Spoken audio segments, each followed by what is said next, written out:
અને છેલ્લો છઠ્ઠો મદ. મદ એટલે એક અર્થમાં અહંકાર, અભિમાન. હોય એનું પણ અને ન હોય એનું પણ.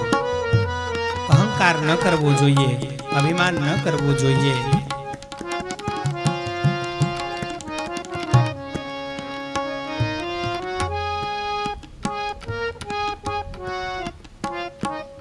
આ 6 શત્રુઓ છે જે યોગની અંદર વિઘ્ન કરવા વાળા છે. આ દોષોને યોગ સાધના કરનારે યોગના અંગો વડે જ તોડી નાખવા જોઈએ.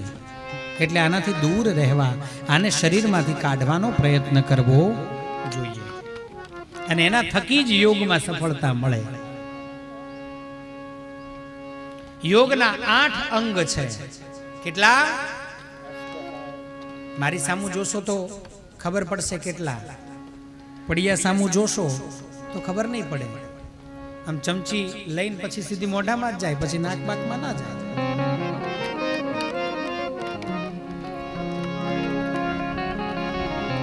યોગની ક્રિયાના 8 અંગ બતાવવામાં આવ્યા છે. યમ, નિયમ, આસન, પ્રાણાયામ, પ્રત્યાહાર, ધારણા, ધ્યાન અને સમાધિ.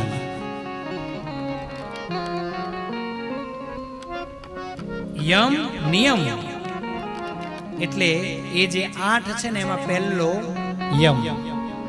યમ એટલે શું? કૃતેન યેન યોગ્યોહમ ભવેયમ તત્વદર્શિની. માં, યમ એટલે શું?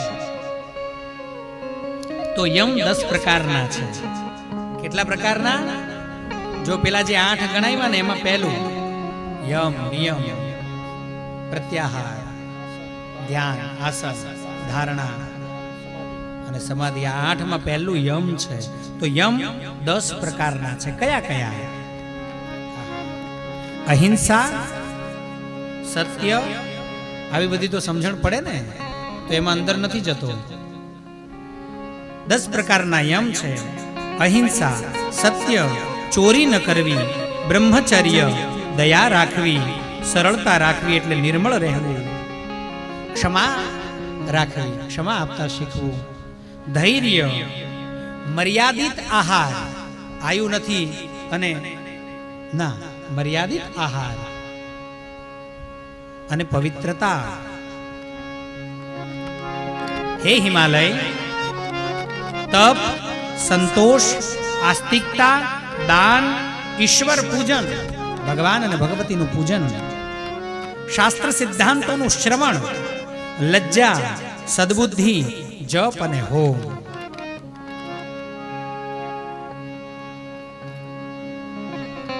આ 10 નિયમ છે. પહેલા 10 યમ, બીજા 10 નિયમ. હે હિમાલય, સાંભળ. પછી 5 આસનો કહ્યા છે.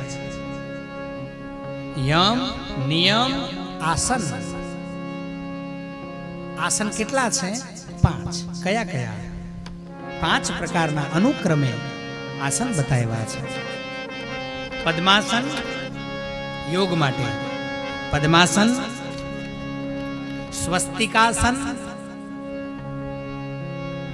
ભદ્રાસન, વજ્રાસન અને વીરાસન. આ 5 આસનો કહ્યા છે.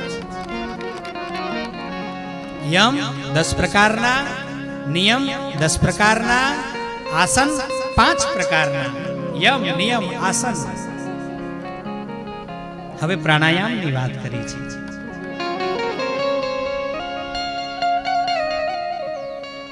જે યોગીઓ હોય એને 16 વાર પ્રણવ વાળો પ્રાણાયામ કરવો જોઈએ. 16 વખત પ્રણવ એટલે ઓમકાર. ઓમકારનું ઉચ્ચારણ કરતા ડાબા નાકથી બહારના વાયુને અંદર ખેંચવાનો, આને પૂરક પ્રાણાયામ કહેવાય. આ પુરાયેલા વાયુને 64 વાર ઓમકાર બોલી ઉચ્ચારણ થાય એટલા સમયમાં સુષુમ્ણાની અંદર આ વાયુને રોકવાનો 64 વખત ઓમકાર, 16 વખત થાય એટલી વાર ખેંચવાનો, 64 વખત ઓમકાર થાય એટલી વખત એને સુષુમ્ણાની અંદર રાખવાનો